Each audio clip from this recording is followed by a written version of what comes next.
안녕하세요, 여러분. 우리 저번 시간에 장장 1시간 30분에 달하는 3단원 2021학년도 살펴봤습니다. 우리 저번 시간에 가급적 자세하게 살펴봤으니까 이번에 좀 넘어갈 수 있는 거 있으면 넘어가고 다시 한번 또 중요하게 집중해야 되는 게 있으면 집중하면서 한번 템포를 조절해 보도록 하겠습니다. 자, 그러면 오늘 2022학년도 6월 모의평가부터 시작해 보도록 하겠습니다.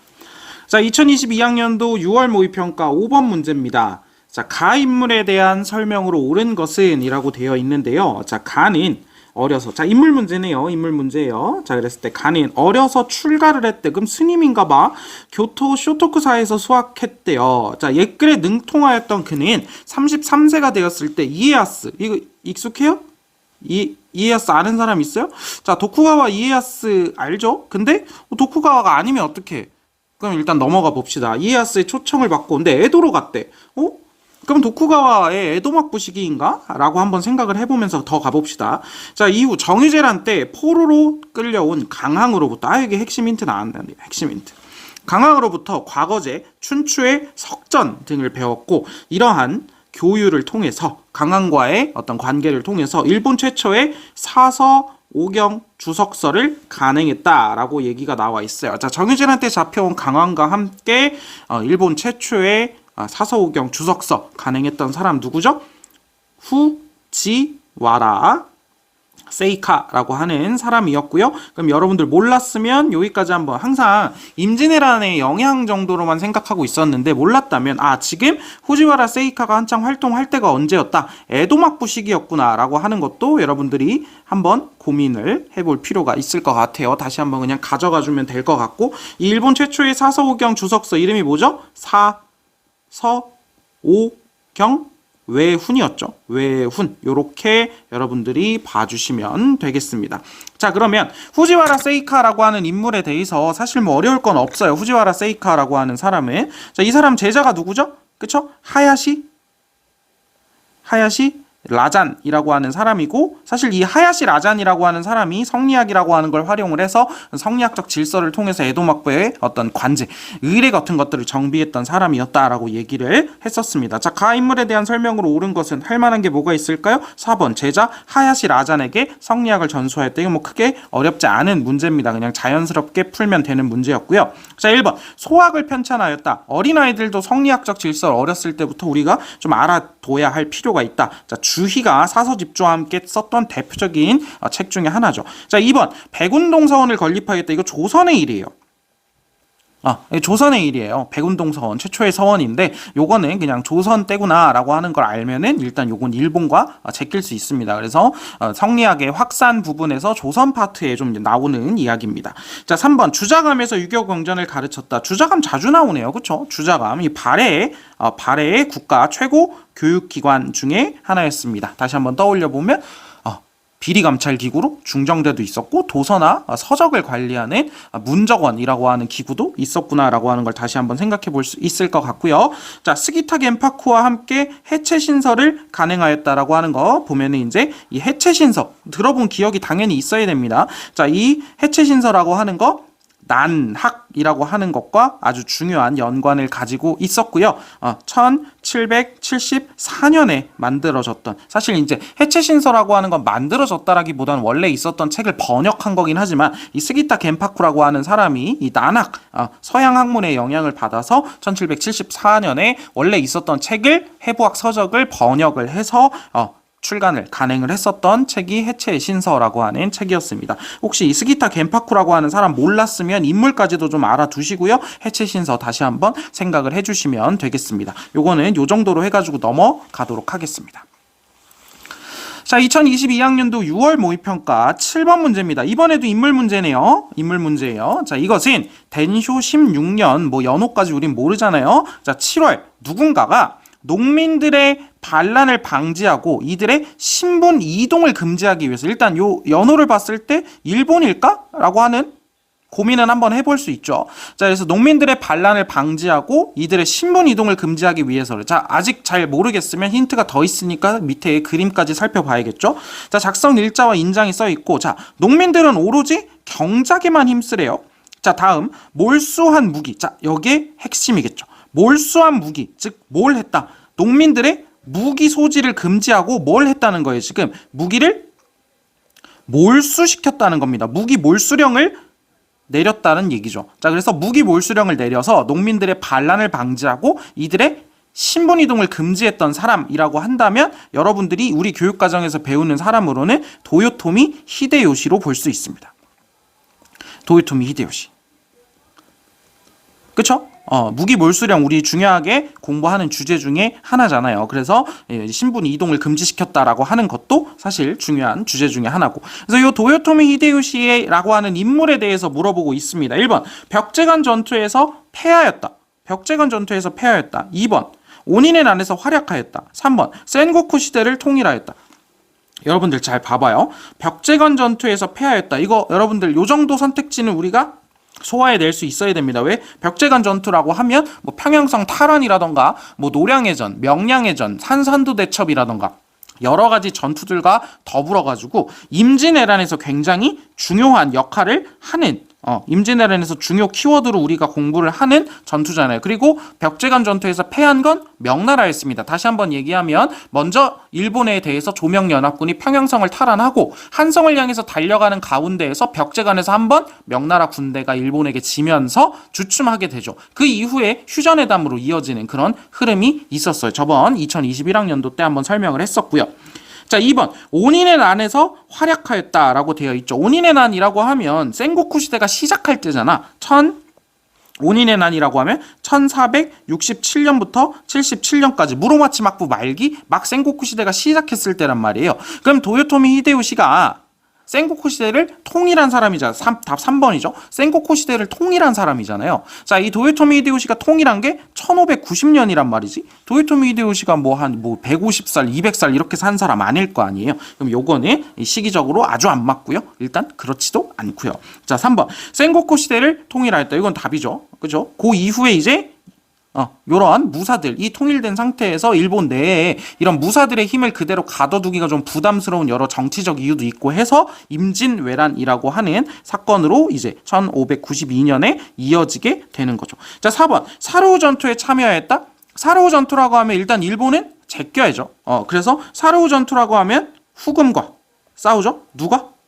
명과 조선의 연합군이 후금과 싸우게 되는 전투라고 보면 되고, 우리 다시 한번 사르후 전투 좀 복습을 해보면 조선이라고 하는 나라는 요때 왕이 광해군 때였고요. 아직 인조 반정이 일어나기 전입니다.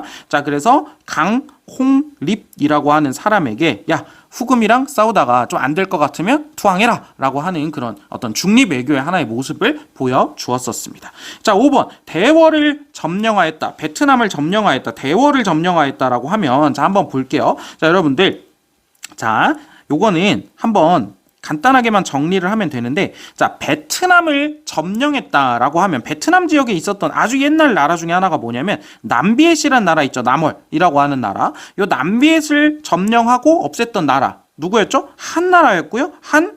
한무제였습니다. 한무제가 고조선도 점령하고 남비엣도 점령을 했었죠. 자, 그리고 베트남을 여러분들 대월을 공격한 게 아니라 점령했다라고 하는 이야기가 우리 교육과정에서 나오면 몇몇 교과서에는 좀 써 있어요. 이게 언제냐면 명나라 영락제 때 잠깐 대월을 공격해서 점령을 합니다. 그 이후에 요 영락제가 점령한 명에게 어떤 일종의 독립운동을 하면서 그 독립운동을 이끌었던 사람이 누구냐면 레러이라고 하는 사람이고, 이 사람이 결국에 다시 독립을 하면서 레 왕조를 이끌게 되는데요. 요 얘기가 몇몇 교과서에는 써 있어요. 그래서 대월을 점령한다라고 하는 얘기가 나왔으면 누구다? 영락제 때 개구나 라고 한번 생각을 좀 해보면 좋을 것 같습니다. 일단 여러분들이 뭐 기본 개념이 좀 정리가 좀 덜 된 것 같다라고 하면 여기까지는 알 필요 없는데, 이런 선택지는 아마 영락제 때쯤 아닐까라고 하는 걸 생각을 해볼 필요가 있다는 거죠. 자, 그럼 여기까지 정리하고 9번 문제로 넘어가겠습니다.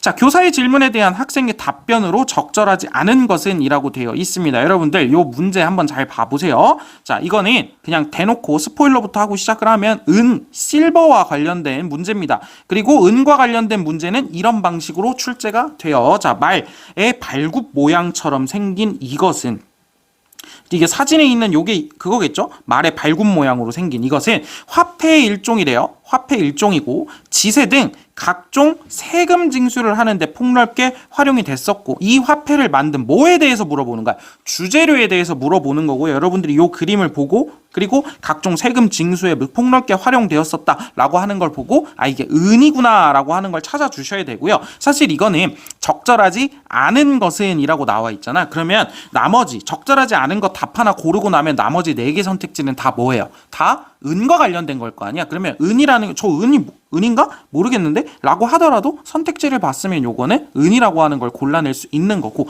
여러분들은 자 기출을 풀면서 꼭 기억을 해줘야 되는 것 중에 하나가 은이라고 하는 건 예를 들면 인구이동이라던가 이런 것처럼 하나의 고정된 주제로 이런 방식으로 출제가 됩니다. 좀 쉽든 어렵든지 간에 사실 은 문제는 찾고만 나면 어려울 게 하나도 없는 문제예요. 자, 그래서 요 말의 발굽 모양처럼 생겼다라고 하는 게, 자, 한자로는 마제, 말 마자에 발굽 제자거든요. 그래서 마제은이라고 교과서에 많이 이제 수록이 되어 있는 그런 그림입니다. 이 그림이. 자, 그래서 이런 것들 눈으로 한번 봐주시고요. 자, 은과 관련된 설명 옳지 않은 것 한번 골라보시면 1번 볼게요. 명이 조선의 곡물로 요구하기도 했습니다. 그래서 임진왜란 때도 은을 많이 가져갔고요. 명나라가. 임진왜란 때도 도와주면서. 자, 그리고 이제 조선이 명이 어떤 이 곡물로 요구를 하게 될까봐 일부러 생산을 안 한 것도 있어요. 생산을 좀 덜 하게 되고 그런 모습들도 있었죠. 자, 2번 한번 보겠습니다. 갈레온 무역을 통해서 명으로 대량 유입됐어요. 여러분, 갈레온 무역이라고 하면 누가? 에스파냐라고 하는 나라를 떠올려 줘야 되겠고요. 자, 여기에 가지고 와보면, 자, 유럽이 있고 여기에 마닐라라고 하는 나라가 있고요. 마닐라, 나라가 아니지. 마닐라는 필리핀에 있죠. 마닐라, 여기를 이제 기지로 삼아서 저쪽 아메리카라고 하는 나라가 있죠. 자꾸 나라래. 아메리카라고 하는 대륙이 있죠. 자, 이 아메리카라는 대륙에서 은을 잔뜩 만들어가지고 여기 아시아랑 사이에 있는 이 바다 뭐예요? 이 바다 뭐야? 태평양의 대서양이에요. 태평양이죠. 태평양을 건너서 마닐라로 옵니다. 자, 그러면 여기로 이제 은이 들어와요. 자, 그러고 나서 이제 여기에서 은을 가지고 여기 있는 바로 위에 있는 중국에게 은을 주고 각종 물건들을 삽니다. 뭐 비단, 차, 도자기 뭐 이런 것들 사가지고 다시 가지고 들어가는 거죠. 물건. 뭐 사실 여기로 은도 들어가요. 은도 들어가기도 하고. 그런데 결국에 많은 은들이 여기 이제 중국으로 들어오면서 봐봐요. 갈레온 무역을 통해서 명으로 대량 유입되었다. 요 그림이죠. 요 그림. 요게 이제 갈레온 무역의 전체적인 무역 형태라고 보시면 되겠고요. 자, 3번. 청에서는 아편대금의 결제 수단으로 사용되었어요. 여러분들 잘 생각해 보면 삼각무역, 영국이 있고 청이 있고, 영국이랑 청이 있을 때 영국이 청한테 은을 내고 다음에 청이 영국에게 팔았던 게 차, 도자기 이런 것들이잖아. 그런데 은이 너무 영국에서 많이 빠져나가니까 영국이 여기에다가 꼭지점을 하나 더 만듭니다. 그게 인도였죠. 그래서 인도가 청에게 아편을 팔고 이 아편 대금으로 청이 뭘 내는 거야? 은을 내서 다시 영국으로 은이 들어가도록 하는 이런 삼각무역이라고 하는 걸 우리가 공부를 할 때 얘기했었죠. 이렇게 표현을 하더라도 무슨 뜻인지 알아들을 수 있어야 됩니다. 자, 4번. 일본이 조선의 회치법 나왔으면 은 맞죠. 회치법을 도입을 해서 뭐라고도 부른다? 은, 분리법이라고도 부르는데, 요거는 우리나라 요 정도로 기억을 합시다. 16세기 초에 발명이 됐어요. 우리나라에서 발명이 됩니다. 연산구 때 1503년이긴 한데요. 자, 그래서 여기까지 1번부터 4번까지는 다 은에 대한 설명입니다. 답 5번인데 5번 한번 볼게요. 자, 조선을 통해 명에서 일본으로 수출되는 주요 상품이었다라고 되어 있는데, 구조를 다시 한번 봅시다. 자, 어떻게 되어 있대? 자, 명이 있고 조선이 있고 일본이 있어요. 이런 방식으로 돼 있으면 헷갈릴 수도 있으니까. 자, 조선을 통해서 명에서 일본으로 수출된대. 자, 그러면 화살표 방향이 이렇게 된다는 거 아니에요? 맞죠? 이런 방식으로 나가는 거. 은이 이렇게 나가요? 은이 이렇게 나가지 않습니다. 자, 은은 오히려 이 방향으로 들어와요. 이 방향으로 들어온단 말이야. 그래서 오히려 조선은 일본에게 인삼 같은 걸 팔고요. 인삼 같은 걸 팔고 일본의 은이 조선으로 들어오게 되고, 조선과의 교역을 통해서 어떤 사치품들을 뭘 주고 사는 거야? 은을 주고 사면서 이 명으로 은이 들어가게 됩니다. 그래서 조선을 통해 명에서 일본으로 유입된다라고 하면 맞을 수 있겠지만 이건 수출이기 때문에 여러분들이 5번 같은 선택지는 휙 읽고 지나가는 게 아니라 한번 꼼꼼히 고민을 생각을 좀 해볼 필요가 있는 선택지입니다. 자, 그러면 다음으로 넘어가 보도록 하겠습니다. 자, 10번 문제입니다. 가왕조 시기. 자, 그러면 일단 자료에서 가왕조가 어느 왕조인지를 우리가 찾아야겠지. 그리고 동아시아의 뭐에 대해서 물어보고 있어요? 대외관계에 대해서 물어보고 있습니다. 자, 그럼 일종의 연표, 어떤 여러분들에게 시간적 감각을 물어보는 문제가 될 수 있겠구나라고 생각을 해보시고요. 자, 영의정이 임금께 아래였다라고 되어 있으니까, 그리고 조선왕조실록이니까 이 사료 자체는 조선의 사료예요. 조선의 사료야. 자, 임금께 아래였다. 지금 오삼계를 비롯한, 또 나왔네. 오삼계. 좋아하는 사람인가 봐요. 평가원에서. 오삼계를 비롯한 남방의 번왕들이 이런 방식으로 부르죠. 오삼계. 또 누구 있어요? 뭐 경정충이라던가 또 상지신이라던가. 그래서 이런 사람들을 우리가 뭐라고 얘기를 해요? 뭐라고 얘기를 해? 오삼계, 경정충, 상지신. 이런 3번이 설치됐다. 이런 식으로 얘기하잖아요. 그래서 3번에 각각의 왕들이었기 때문에 번왕 이런 식으로 부르는 겁니다. 옛 나라를 다시 세우기 위해서 가에 반기를 들었습니다. 옛 나라를 다시 세우기 위해서 가에 반기를 들었습니다. 우리가 군사를 내어서 가를 도와서 이들을 친다는 것은 의리상 차마 하지 못할 일입니다. 자, 그럼 봐봐. 자, 남방에 번왕들이 있어요. 번왕이 누구랑 싸우고 있어? 가랑 싸우고 있어요. 가랑 싸우고 있는데 우리가 군사를 내어서 가를 도와서, 우리가 누구야? 조선이겠죠? 군사를 내어서 여기랑 함께, 가와 함께 번왕을 치는 건 의리상 차마 할지 못할 일이래요. 게다가 옛 나라가 부흥해서 그 죄를 묻기라도 하면, 자, 그럼 그 죄가 뭐겠어? 여기 문장에 있는 게 그 죄죠. 여러분들 이거 독해 문제예요. 자, 여기 이 괄호 안에 들어가 있는 요 문장이 그 죄죠. 뭐야? 가를 도와서 이들, 번왕, 이들을 치는 걸 도와줬을 때 옛 나라가 부흥을 해서 우리한테 왜 그랬냐라고 물어봤을 때 해명할 말조차 없다는 겁니다. 지금 우린 이 반란이 뭔지 알아요. 그리고 알아야 돼요. 3번의 난이죠. 그럼 지금 3번의 난이 일어난 상황이고 3번의 난은 누구를 상대로 싸우고 있는 거예요? 청을 상대로 싸우고 있는 겁니다. 청. 그럼 우린 자연스럽게 또 알 수 있어요. 가는 황제가 지금 누구예요? 강희제 때라고 하는 것도 여러분들이 지금 이 문제에선 필요가 없을지 몰라도 여러분들은 강희제 때라는 것도 잘 다시 한번 생각을 해줘야 합니다. 그래서 지금 옛 나라는 뭐야? 명나라죠. 그럼 명 넣고 청 넣고 읽으면 읽혀요. 자, 오삼계를 비롯한 남방의 번왕들이 명을 다시 세우기 위해서 청의 반기를 들었습니다. 우리가 군사를 내어 청을 도와서 이들을 친다는 것, 즉 번왕들을 친다는 건 의리상 참아하지 못할 일입니다. 게다가 명이 부흥해서 그 죄를 묻기라도 한다면 이렇게 읽으면 잘 읽히죠. 그래서 여러분들이 이렇게 한번 추론을 해보면 좋을 것 같은데, 여러분들이 한번 가져가 줬으면 좋겠는 거는 가끔 자주 나오거든요. 뭐냐면 요게 3번의 난, 교과서에는 이런 방식으로 서술이 안 돼 있기도 하니까, 자, 3번의 난이라고 하는 건 우리가 무슨 카테고리로 얘기를 하냐면 반청운동이라고 이 카테고리를 짓죠. 타이완의 정치 세력과 함께. 자, 그런데 이들이 항상 얘기하는 게 뭐냐면 좀 더 복잡하게 써보자면 반청복명이라고도 표현을 합니다. 뭐야? 청나라에 반대해서 명나라를 다시 세우겠다는 거예요. 그래서 3번의 난의 명분 중에 하나가 명나라를 다시 세우겠다, 옛나라를 다시 세우겠다라고 하는 것도 명분이 있었구나라고 하는 거 한번 눈여겨 봐주시면 나중에 자료 읽을 때 조금 더 도움이 될 겁니다. 자, 그럼 선택지 한번 볼게요. 청나라 시기의 동아시아의 대외관계입니다. 자, 한국, 연행사가 중국에 파견되었다. 이거 너무 맞죠? 연행사 언제부터 파견됐어요? 몇 년 물어보는 게 아니라 뭐 이후에 병자, 호란에서 패배하고 나서 이제 조선이 군신관계, 청나라와 군신관계를 맺고 나서 연행사를 보내게 됩니다. 답 맞죠? 기억 맞죠? 자, 니은, 삼포외란이 발생할 때, 여러분 삼포외란 이제 여러분들 좀 카테고리화 시켜야 돼요. 언제라고? 센고쿠 시대 때예요. 자, 기준은 한국으로 잡지만 일단 일본으로는 센고쿠 시대로 잡는 거야. 즉 임진왜란도 하기 전이란 말이야. 임진왜란도 하기 전이면 청나라도 없을 때입니다. 그리고 삼포회란은 아셔야 돼요. 1510년입니다. 니은 아니죠. 자, 디귿, 천계령이 해제되었다. 여러분, 천계령이 시행되었다, 실시되었다라고 해도 디귿 맞아요, 틀려요? 맞죠? 강희제 때 실시하잖아. 천계령이 해제된 것도 강희제 때잖아요. 청나라 때 맞죠? 디귿 맞잖아. 천계령. 그래서 1661년에 시행이 돼서 1684년에 이제 반청 운동들이 다 진압이 되고 나서 천계령을 해제한다라고 하는 거. 자, 리을, 기후약조가 체결되었다. 기후약조. 이제 좀 지겹지 않아요? 기후약조 다시 한번 1609년이고 언제?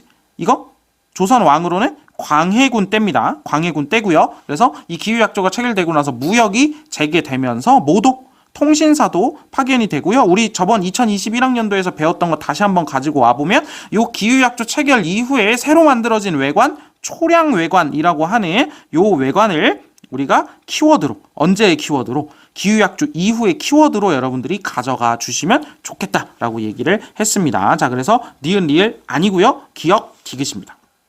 기후약조 같은 경우에는 막 에도막부가 만들어졌을 때 광해군 시기니까 청나라가 아직 만들어지기 전이죠. 청나라. 심지어 후금도 만들어지기 전이에요. 후금은 1616년에 건국이 되니까. 자, 그럼 다음으로 넘어가 보도록 하겠습니다. 자, 11번 문제입니다. 밑줄 친 막부 시기에 동아시아에서 볼 수 있는 모습으로, 사실 이 문제는 문제만 보더라도 왠지 서민문화를 물어볼 것만 같은 그런 느낌적인 느낌이 드는 그런 문제인데, 막부 시기에 동아시아에서 볼 수 있는 모습으로, 자, 조금 더 정석적으로 가봅시다. 막부면 뭐가 있어요? 가마쿠라 막부가 있고요. 무로마치 막부가 있고요. 에도 막부가 있습니다. 자, 그럼 읽어보면서 어느 막부인지를 찾으면 돼.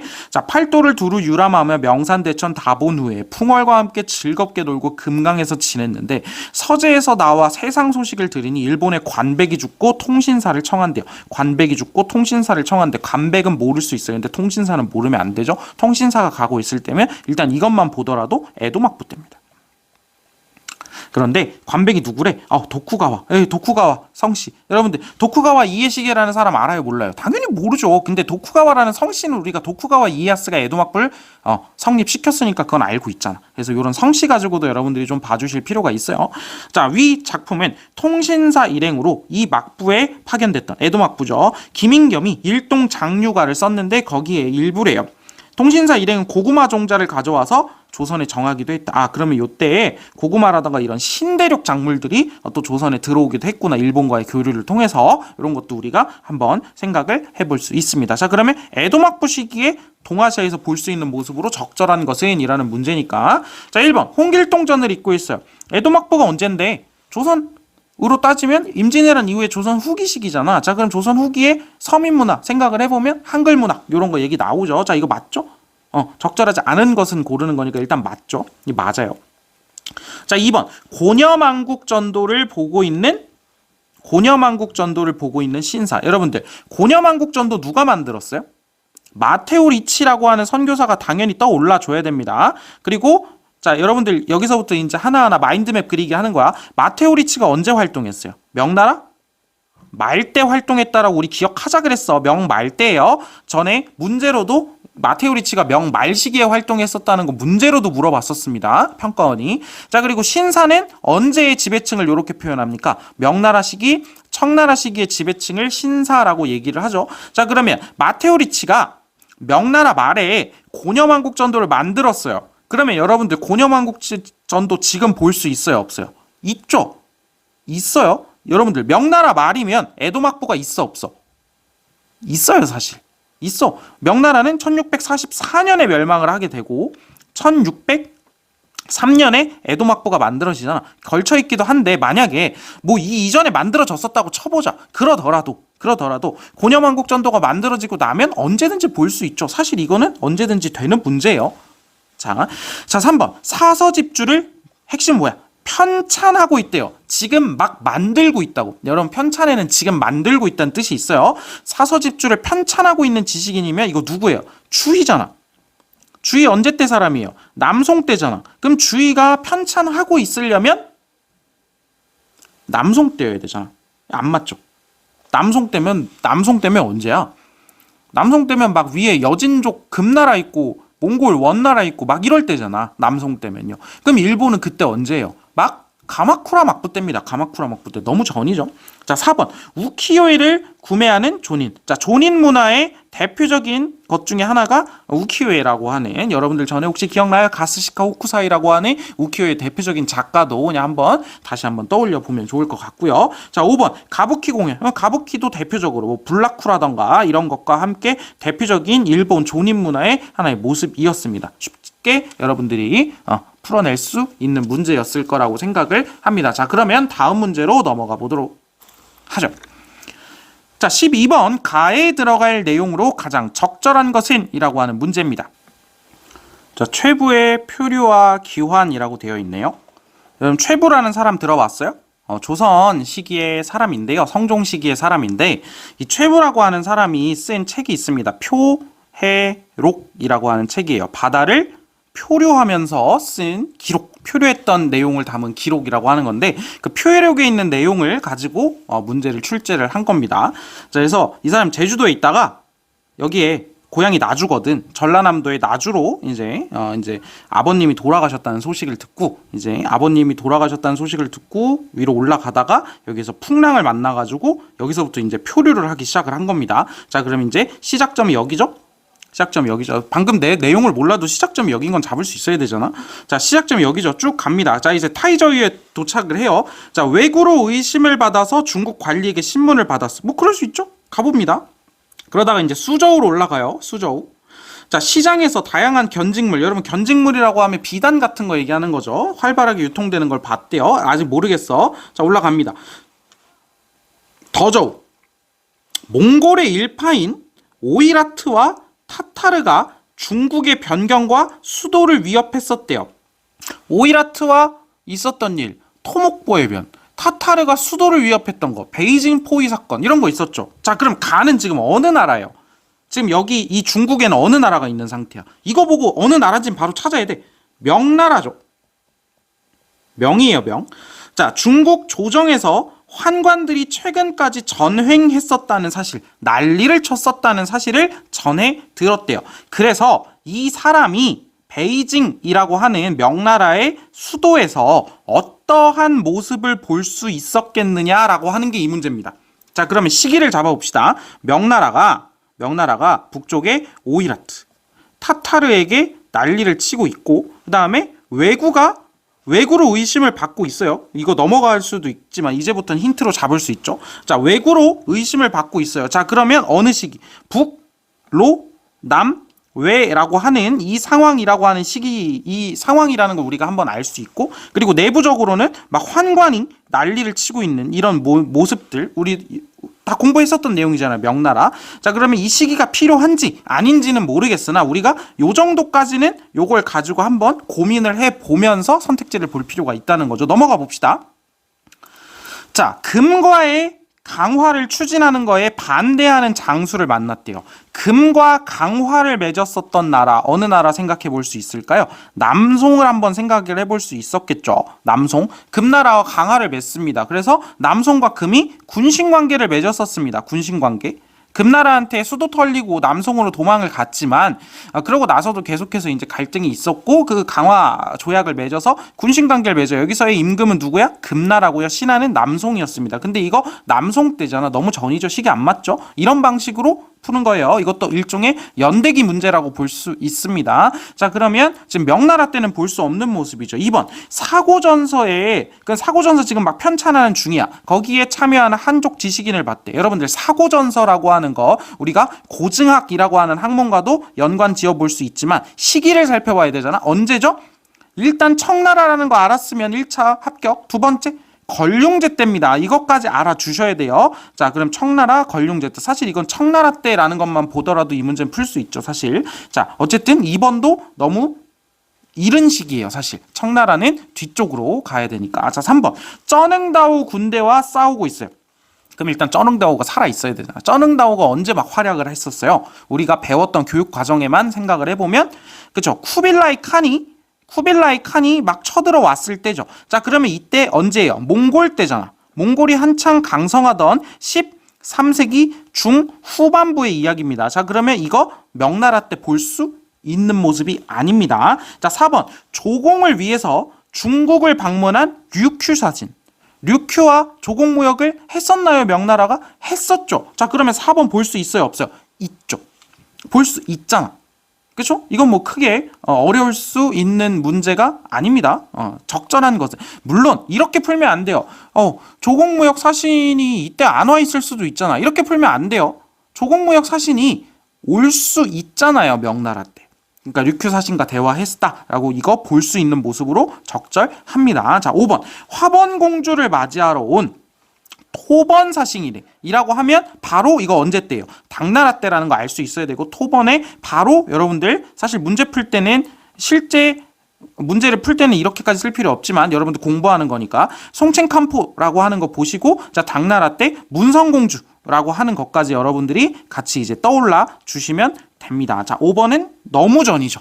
그러니까 이거 문제 재밌죠. 이런 방식의 문제를 가끔 냅니다.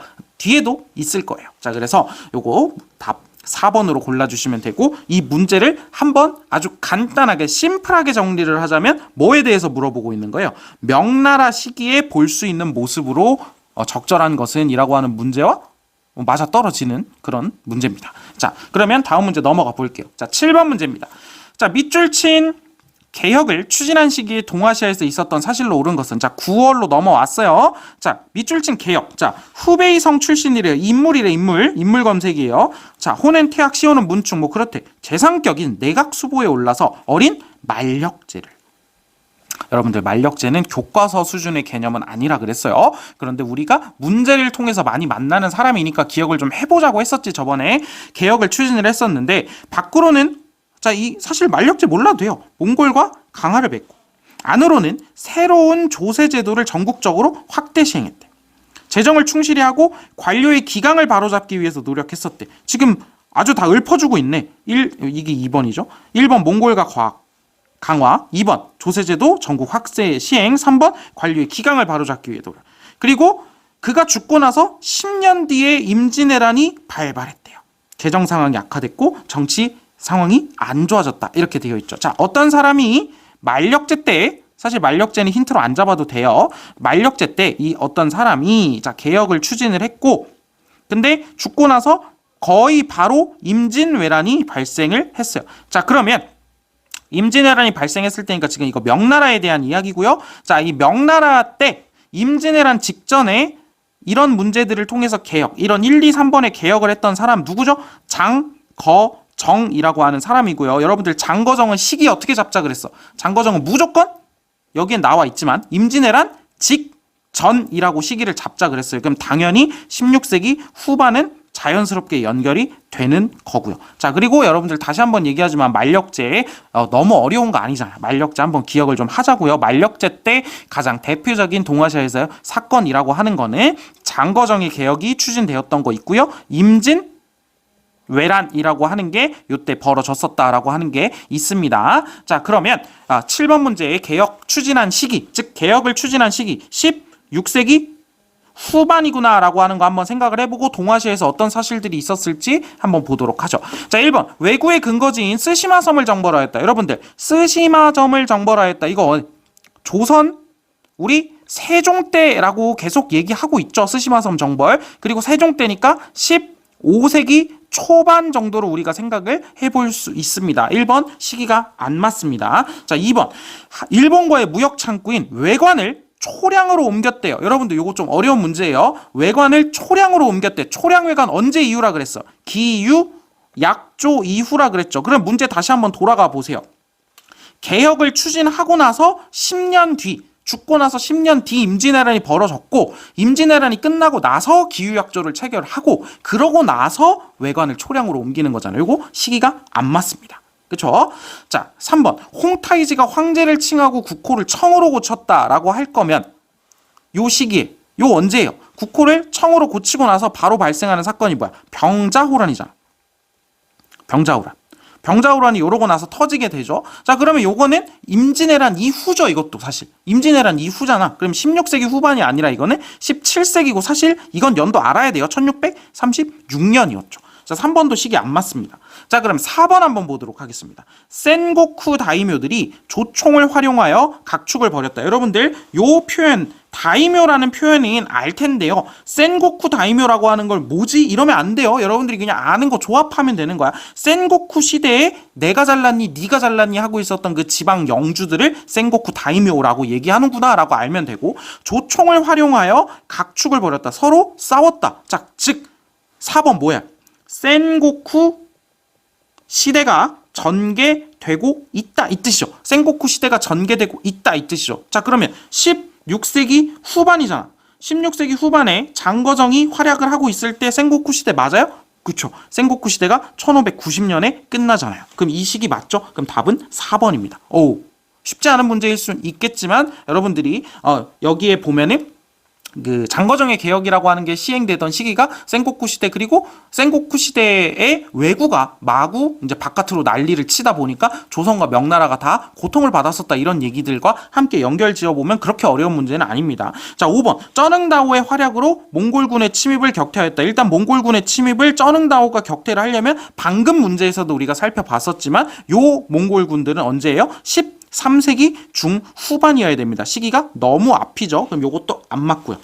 그래서 여러분들이 선생님이 지금 선택지를 하나하나 지워가는 이 모습들을 어떻게 나도 좀 생각을 해볼 수 있을지를 같이 고민을 하면서 문제 해설을 좀 들었으면 좋겠어요. 자, 그러면 다음 문제로 넘어가 보도록 하겠습니다. 자, 2022학년도 9월 8번 문제입니다. 가 유학 사상에 대해 옳은 것은 이라고 하면 유학 사상으로 물어보면 대부분 저번에도 얘기했지만 성리학과 양명학을 물어볼 텐데 한번 읽어볼게요. 자, 네가 이 꽃을 보기 전에 이 꽃은 너의 마음과 함께 고요했다. 네가 이 꽃을 보게 되자 이 꽃의 모습은 일시에 분명하게 드러났다. 이로써 이 꽃은 네 마음의 밖에 있지 않음을 알 수 있다. 여기서도 느낌이 올 수 있지만 오른쪽에 자료 해설을 좀 더 봐야겠죠. 이 자료는 핵심 개념인 마음이 곧 원리다라고 하면 여러분들 이런 거 보면 바로바로 써둬요. 써둬야 나중에 고민의 여지가 줄어들어요. 심즉리, 마음이 곧 원리다라고 하는 것을 꽃을 소재로 하여 설명한 것이다. 자, 가는 동아시아에 확산되어 조선에서는 정제도를 비롯한 소론학자들이 연구하였고 일본에서는 나카의 도주가 신분을 초월한 평등 사상을 주장하기도 하였다. 이런 식으로 되어 있는데요. 여러분들 한번 볼게요. 조선에선 정제도를 비롯한 소론학자들이 연구하였다라고 되어 있는데 봐봐요. 요 심증리라고 하면 일단 여러분들 뭐죠? 양명학이죠. 양명학이잖아. 그런데 여러분들 여기에 문제에 힌트가 나왔는데 요거 교과서에 다 써 있어요. 교과서에 다 써 있는데 여러분들이 조선에 대한 이야기니까 양명학과 중요한 건 좀 양명학의 내용이라던가 이런 거다 보니까 요거 좀 간과할 수 있는데요. 요 정제두라고 하는 사람, 이 사람을 중심으로 해서 강화 학파가 만들어진다 이런 얘기를 하거든요. 이게 당시에 소론이었대요. 자, 이런 강화학파가 만들어진다라고 하는 게 요게 어디에 나오냐면 우리나라 조선에서의 양명학이라고 하는 거 연구와 관련해 가지고 나오는 거니까 여러분들이 간과 잘 모르고 있었다면 요건 뭐지? 좀 뭔 소리야? 이랬으면은 요거는 좀 기억을 해둘 만하다. 요게 요런 방식으로 만약에 문제 출제가 됐으면 교과서에 다 있으니까 선택지로도 출제가 될 수 있다는 뜻입니다. 지금까지 우리가 1, 2단원을 거쳐오면서 누누이 봤죠. 앞에서 요런 방식으로 야 요것도 알아? 라고 했던 것들을 자 이거 알지? 라고 하면서 이제 선택지로 출제하는 모습 살펴봤었으니까 한번 기억을 좀 해두면 좋을 것 같아요. 자, 그럼 양명학에 대한 설명으로 옳은 것은 물어보고 있어요. 자, 여러분 사서집주가 편찬, 사서집주 누가 만들었죠? 주의가 만들었고 이거는 유학사상 중에 성리학과 관련된 거니까 1번은 그어 주셔야 됩니다. 자, 2번 해체신서 간행의 학문적 배경이 되었다라고 되어 있어요. 여러분들 요 문제와 직접적으로 연관되는 건 아니지만 다시 한번 복습을 해보면 자, 스기타 겐파쿠라고 하는 사람을 우리가 꼭 기억을 해줘야 될 거고 1774년이었습니다. 18세기 후반이었고요. 요거는 뭐와 관련된다? 난학이라고 하는 일본의 네덜란드를 통해서 들어온 여러 서양의 학문들을 통해서 발전했던 난학과 관련되는 거니까 이건 유학사상이랑은 연관이 없어요. 자, 3번 가보겠습니다. 일본에서는 가마쿠라 막부 시기에 전개되었다. 여러분들 이런 것도 넘어갔으면 안 돼요. 이 교과서에 다 써 있습니다. 가마쿠라 막부 시기에 전래되었던 학문은 뭐냐면 요거는 성리학입니다. 자, 성리학의 확산과 관련된 이야기를 할 때 항상 나와요.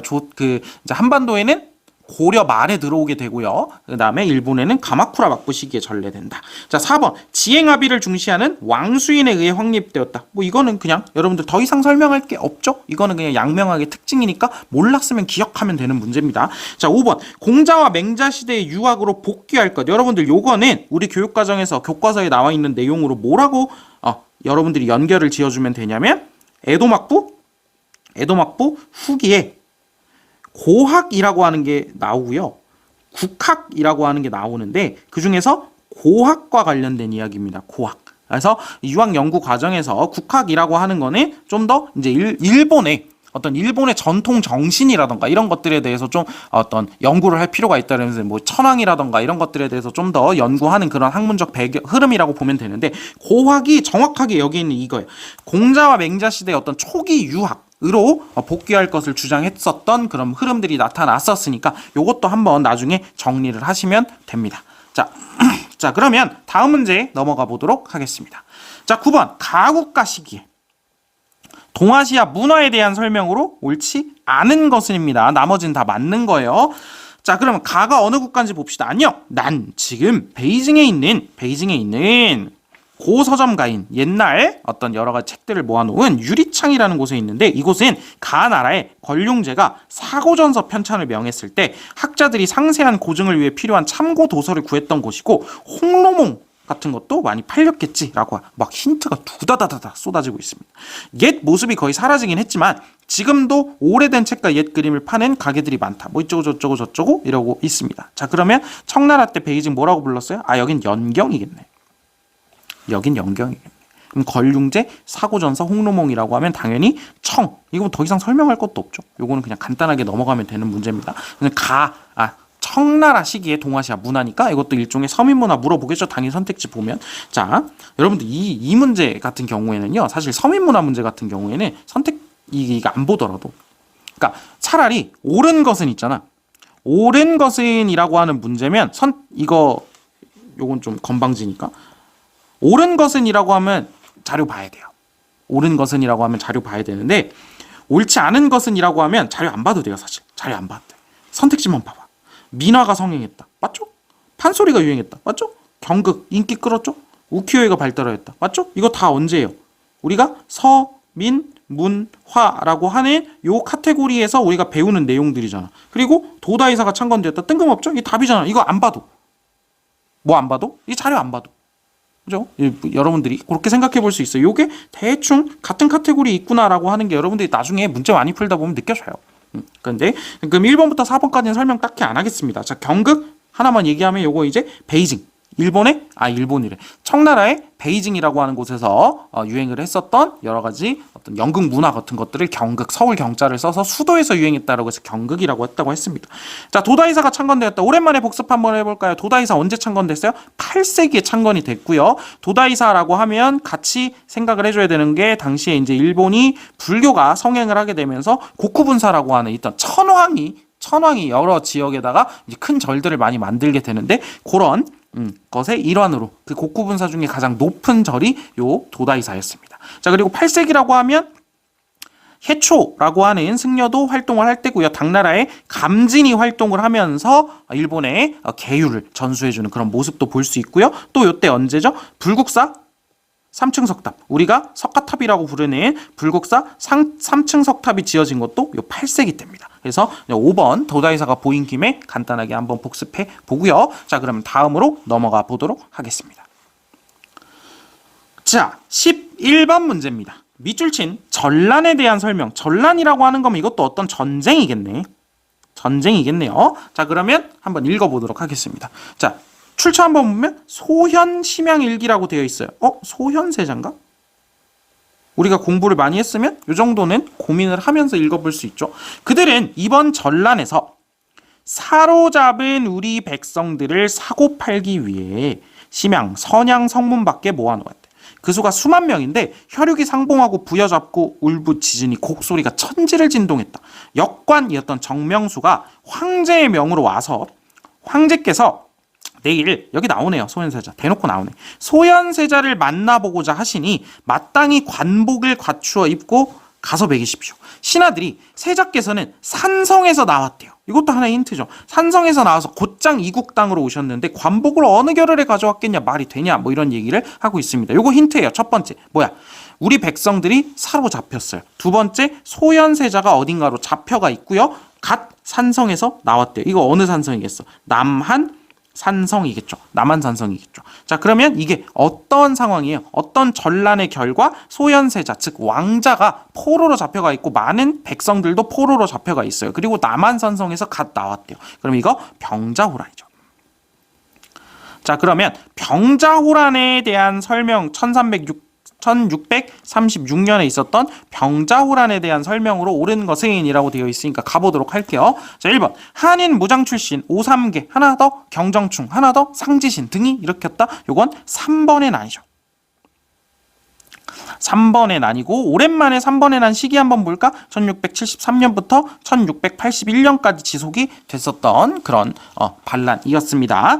자, 이건 3번의 난이었고요. 자, 2번 벽제관 전투 이후에 이 전쟁 때 벽제관 전투 이후에 전황이 교착 상태가 되었어요. 여러분들 벽제관 전투 누가 졌었죠? 명나라가 패배했었던 전투입니다. 이 벽제관 전투 이후에 전황이 교착 상태가 되자, 즉 전쟁 상태가 어느 한쪽이 확 밀고 올라갈 수 있는 이런 상황이 아니게 되자 휴전회담이 이어졌었죠. 휴전회담이 이어지는 이런 모습도 우리가 볼 수 있었습니다. 요거는 임진왜란이라고 하는 전쟁에 대한 설명이니까 틀리죠. 자, 1번도 아니고요. 2번도 아닙니다. 자, 3번 한번 볼게요. 조선과 명의 국교가 단절되는 결과를 초래하였다라고 얘기가 되어 있죠. 조선과 명의 국교가 단절된다. 즉 우리 교과서에는 많이 단교, 명과 단교한다라고 하는 표현이 되어 있죠. 단교하고 나서 어떻게 돼요?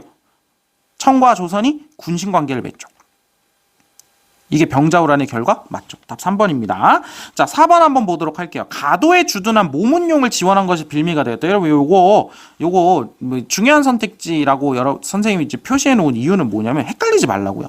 이렇게 써 있는 거는 여러분들이 반드시 뭐랑 연결 지어야 되냐면 정묘호란과 연결 지어줘야 돼요. 정묘호란과 연결 지어줘야 됩니다. 정묘호란 이후에 전쟁이 계속 명나라와 후금의 전쟁이 계속 되다가 1636년 결국에 후금은 청이라고 나라 이름을 바꾸고 당시에 홍타이지는 황제를 칭합니다. 그러고 나서 조선에게 야 너희 우리랑 군신관계 맺자. 맺을래? 안 맺을래? 명이랑 관계 끊을래? 안 끊을래? 라고 하는데 이제 조선이 좀 이렇게 주저주저 하는 그런 상황들이 되다 보니까 딱 쳐들어왔던 게 병자호란이었던 거고. 그래서 여러분들이 4번에 가도에 주둔한 모문용을 지원한 것이 빌미가 되었다라고 하는 거, 요거는 여러분들이 흐름상으로 정묘호란과 연결 지어줘야 되고요. 더 이상 구체적으로 설명하지 않을게요. 요 부분은 여러분들이 어떤 흐름으로 알고 있어야 되는지 저번 2021학년도 할 때 한번 앞부분에서 길게 정리를 했었습니다. 그 부분 다시 한번 참고해보면 좋을 것 같습니다. 자, 5번 조선의 남부 사도 할양 등이 강화국 조건으로 제시되었던 거는 이거 굉장히 자주 나오는 선택지라고 얘기했었죠. 이거 임진왜란 때 아까 얘기했었던 요 휴전회담에서 나왔었던 이야기죠. 그러니까 사실 여러분들 2번과 5번은 선택지만 보더라도 일단 2번과 5번은 고르면 안 돼요. 왜? 2번, 5번 모두 중복선지잖아요. 중복으로 뭐예요? 임진왜란과 관련된 이야기잖아요. 그러니까 2번과 5번은 고르면 안 됩니다. 적어도 1, 3, 4 중에 고민을 했었어야 되는 문제인 거죠. 자, 그러면 다음으로 넘어가 보도록 하겠습니다. 2022학년도 9월 12번 문제입니다. 밑줄 증명서를 발급한 막부예요. 밑줄 증명서를 발급한 막부에 대한 설명으로 옳은 것은 이라고 되어 있습니다. 자, 막부면 가, 마쿠라 막부, 무, 로마치 막부, 에도 막부가 있을 텐데 사실 문제만 보더라도 어떤 증명서 막 이런 얘기를 하는 거 보면 무로마치 막부인가? 무로마치 막부에는 관련되어 있는 증명서 뭐 있어요? 감합 있죠. 감합. 에도 막부에는 뭐 있어요? 증명서. 휴인장 있죠. 휴인장 무역을 진행을 하다가 막 크리스트교 들어오고 이러니까 포르투갈 내항 금지 때리고 쇄국 정책하면서 네덜란드와만 나가사키에 있는 대지마를 통해서 무역을 하는 그런 모습들 다시 한번 생각을 해주시고 또 뭐 있어요? 신패라고 하는 것도 있습니다. 자, 청나라가 반청운동을 진압을 하고 나서 여러 가지 이제 문제가 좀 해결이 됐다 싶으니까 해금 정책이었던 천계령을 해제하죠. 천계령을 해제하니까 이제 막 청나라 상인들이 막 나가사키로 가가지고 무역을 합니다. 그러자 일본의 에도 막부가 어떻게 돼요? 은 유출이 매우 심각해졌었죠. 그래서 은 유출이 심각해지면서 저 청나라 상인들이 오는 걸 좀 통제할 필요가 있다. 그래서 무역을 통제하기 위해서 발급했던 증명서가 요 신패입니다. 자, 그러면 이렇게 정리를 했으니까 한번 읽어보도록 하죠. 봉행소의 명을 받들어 중국 상인들에게 증명서를 발급. 다 지워져. 중국 상인들에게 증명서를 발급할 거래요. 무역의 질서를 엄정하게 세우고자 하였다. 이에 중국 각 항구에서 내항하는 선박수와 무역량을 제한한대요. 을사년에 난징에서 내항 들어오는 선박은 한 척, 소지 화물의 환산 가격은 9,500냥을 넘으면 안 된다는 거야. 그래서 이만큼만 통상을 허락하겠다 이런 뜻이죠. 자, 그러면 애초에 문제 써있죠. 증명서를 발급한 막부예요. 자, 그럼 어떤 막부가 중국 상인들에게 이 증명서를 발급해 준 거예요. 그럼 여러분도 알 수 있어요. 이 증명서는 뭐예요? 신패죠. 에도막부가 여러분들 휴인장은 에도막부가 누구에게 발급한 거야? 일본 상인들에게 발급한 거예요. 무로마치 막부에서 감압은 누가 발급한 거예요? 무로마치 막부가 아니라 명나라가 발급한 문서죠. 그러면 일본 막부가 발급을 했는데 누구에게? 중국 상인에게 발급을 했었던 문서는 신패밖에 없습니다. 그러면 이 막부는 어느 막부예요? 에도 막부인 거죠. 이렇게 찾으시면 됩니다. 자, 그러면 에도 막부에 대한 설명으로 옳은 것은 이라고 되어 있으면 1번 당에 사절단을 파견하였다. 견당사인데 견당사 막 이렇게 고민하면 안 돼요. 에도 막부 시기에 당나라가 어디 있어? 이거 아니죠.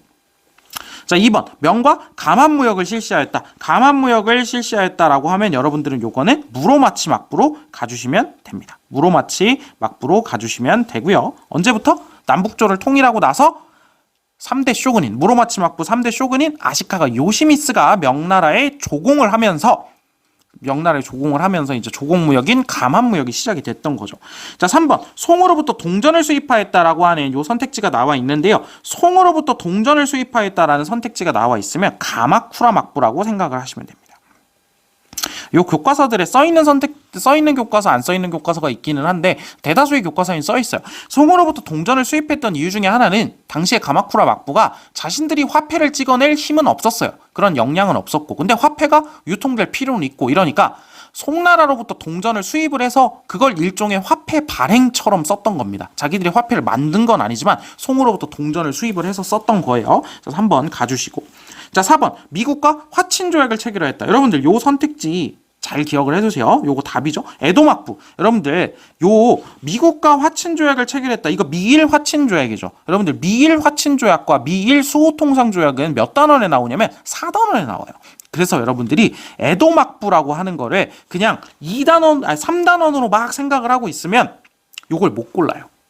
자, 에도막부 시기에 일 화친조약과 수호통상조약이 에도막부 시기에 체결이 됩니다. 그러고 나서 조약이 체결되고 나서 한동안 경제 상황이 안 좋죠. 경제 상황이 안 좋다 보니까 이 에도막부에 대한 반발심이 드러나게 되고, 원래부터 에도막부에 대해서 막부를 타도하려고 하는 이런 움직임들과 이런 경제적 어려움이 막 겹치면서 막부 타도의 움직임이 결국 이어진 게 메이지 유신이었잖아요. 그러면서 에도막부가 사라진 거죠. 그러니까 에도막부 시기에 미일 화친조약을 맺은 겁니다. 답은 4번이죠.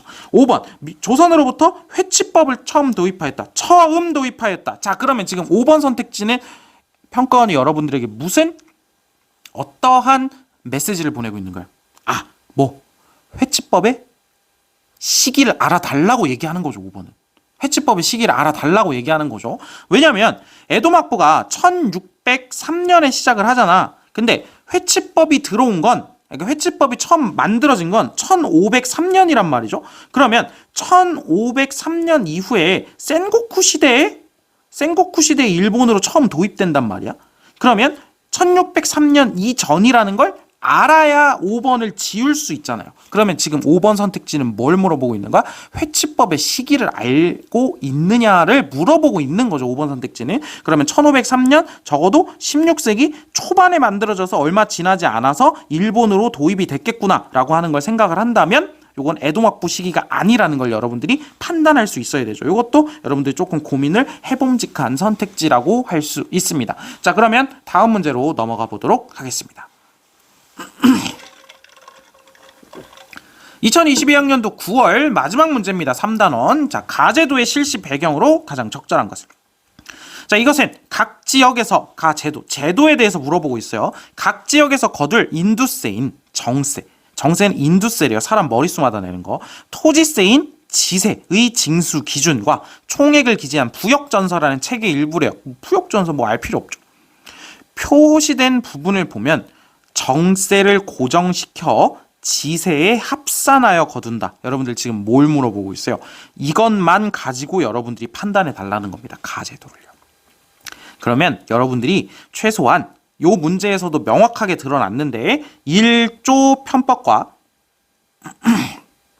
또 지정은제라고 하는 요 제도에 대해서 명확하게 알아달라는 거예요. 다시 한번 1조 편법은 지세가 있고요.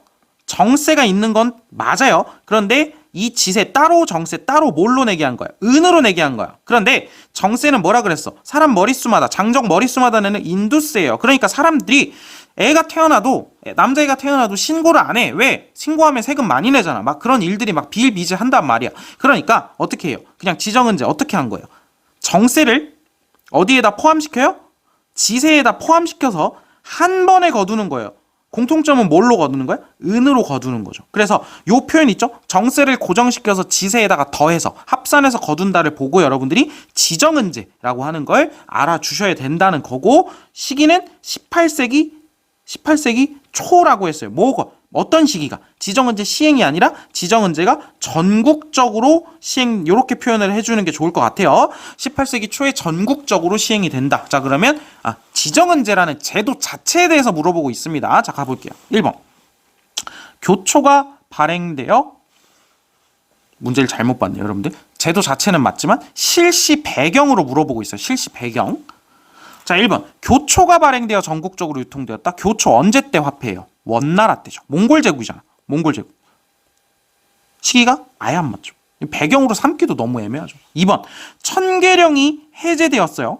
그래서 바깥에서 막 은이 더 들어와. 특히 에도막부에서부터 은이 많이 들어오게 되죠. 그래서 에도막부는 신패라는 걸 발급을 했던 거고요. 은의 유입량이 급증합니다. 자, 그러니까 은이 많아지니까 뭐 할 수 있게 된 거예요? 은으로 세금 납부도 더 활발하게 할 수 있는 거죠. 2번이 여러분들이 적절한 배경으로 고를 수 있는 겁니다. 자, 가볼게요. 3번. 인도산 아편을 매개로 삼각무역이 이루어졌다. 여러분들, 이게 아리까리하고 이러면요, 이렇게 읽어보세요. 실시 배경이니까 이렇게 읽는 거야. 인도산 아편을 매개로 삼각무역이 이루어져서 지정은제가 시행됐다. 말이 안 되죠? 말이 안 되죠. 지정은제가, 일단 이 얘기는요, 지정은제 시행 이후의 이야기이기도 한데, 인도산 아편을 매개로 삼각무역이 이루어졌으면 청나라에서 은이 어떻게 되는 상태예요? 유출되고 있는 상태입니다. 이러면 오히려 은으로 세금 납부시키기가 어렵죠. 논리적으로 생각을 해도. 시기도 안 맞지만. 자, 4번 읽어볼까요? 곡물 납부 방식이 변화하면서 공인이 등장해서 지정은제가 시행되었다. 일단 나라가 안 맞죠. 곡물 납부 방식이 변화해서 공인이 등장하였다. 여러분들 요거는 요 정도는 알아두셔야 됩니다. 요거는 조선의 대동법이라고 하는 법과 관련된 거예요. 대동법은 곡물을 원래는 현물을 그대로 내는 거야. 그냥 간단하게만 설명하면 귤이, 만약에 귤이 곡물이야, 그 지역에. 그러면 원래는 귤 그대로 냈었는데 뭘로 내라고 하는 거예요? 쌀이나 돈이라던가 이런 걸로 내라고 하는 거예요. 자, 그러면 국가가 필요한 건 뭐야? 귤이 필요하죠. 귤이 필요한데 쌀이나 돈이나 이런 화폐로 내라고 하는 거야. 이게 대동법이란 말이에요. 화폐로 내라고 하는 거야. 쌀, 돈 막 이런 걸로. 그러면 국가는 뭐가 필요해요? 사람들로부터 거두어들인 이 화폐를 가지고 귤을 구매를 해줄 사람들이 필요하잖아요. 그 구매를 해주라고 국가가 허가한 상인이 공인입니다. 국가가 허가한 상인이 공인이에요. 여러분들 대동법, 광해군 때 처음 시행되었던 요 대동법이라는 것과 관련해가지고 공인이라고 하는 거, 조선이구나라고 하는 거를 선생님이 방금 설명한 정도로만 알고 있으면 됩니다. 사실 한국사에서 너무 중요한 주제라서 한국사에서 강조가 많이 됐다면 아직까지 기억에 남아있기도 할 텐데 몰랐다면 요 정도로는 기억을 해두세요. 자, 5번. 덴메이 연간의 기근으로 인구 성장이 정체되었다. 여러분, 덴메이 연간의 기근, 요거 되게 좋아하죠. 처음에 출제된 이후에. 덴메이 대기근 언제라 그랬어요? 18세기 후반이라 그랬어요. 18세기 후반이고 1780년대라고 했었고, 요거는 언제 때요? 에도막부에 있었던, 에도막부 시기 후기에 있었던 기근이에요. 그러니까 요거는 나라도 안 맞고 시기도 좀 안 맞습니다. 그래서 여러분들 요 정도로 생각을 해주시면 될 것 같아요. 요거는 천계령이 해제돼서 은의 유입량이 급증해가지고 지정은제를 시행했다라고 하는 걸 외운다기보다는 요거는 읽고 판단해 볼 수 있느냐라고 하는 걸 한번 고민해 볼 필요가 있습니다. 자, 그러면 다음 문제로 넘어가 보도록 할게요. 자, 이제 수능입니다. 2022학년도 수능 4번. 가에 들어갈 내용으로 가장 적절한 것은 이라고 하고 있습니다. 아까 최부라고 하는 사람의 어떤 표류 기록 있잖아요. 그거랑 비슷한 문제가 나왔죠. 이민성이라고 하는 사람이 사행, 사신으로 갔다 왔던 기록이라고 하는 거예요. 시작점은 여기입니다. 여러분들이 이 지도를 좀 읽을 수 있어야 되는데, 여기가 잘려 있는 게 여기가 한반도예요, 지금. 그리고 여기가 어디야? 랴오뚱반도죠. 지도 보고 요 정도는 파악할 수 있어야 돼. 산둥반도. 이 문제에서 뭐 그렇게 중요하지 않을 수 있어도 이렇게 잘라놔도 여러분들이 요 정도는 이해할 수 있어야 됩니다. 자, 여기서 출발을 해요. 새 임금이 책봉됐, 새 임금이 즉위를 했나봐. 새 임금의 책봉을 요청하기 위해서 베이징을 향해서 출발을 했대. 자, 그리고 여기가 어디래? 위치가 가도래. 아, 가도. 가도가 나올 건 그것밖에 없죠. 그쵸, 사실. 도독을 만나서 새 임금의 책봉에 대해서 좀 도와달라고 요청을 합니다. 오케이.